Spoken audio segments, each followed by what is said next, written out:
Welcome. In this video, I will show you how to enable on-screen keyboard on Microsoft Surface Studio 2.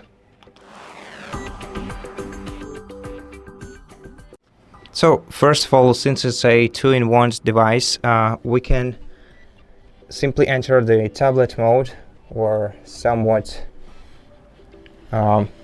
reminding of a tablet mode, simply by detaching the display from its initial position and, for example, placing it like this, which will switch the device into the tablet mode. And now if we enter any text field, we'll be able to open the on-screen keyboard just like this. But if you want to open the on-screen keyboard in the regular mode, in the desktop mode, what you have to do instead is either use the combination of 3 keys, Ctrl, Windows and O, to open this kind of on-screen keyboard.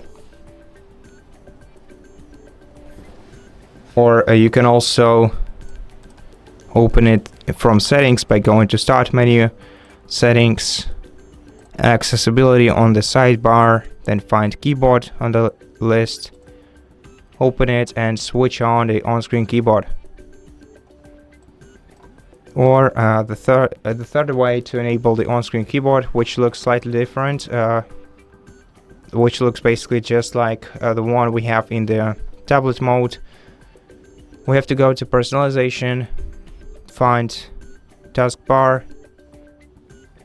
and then find Touch Keyboard and change the value next to it from when no keyboard attached to always. And now we can use this icon on the taskbar to open the Touch Keyboard. And that's it. Thank you for watching this video. If it helped you, please consider subscribing to our channel, leave us a like in the comment below, and I'll see you in the next one.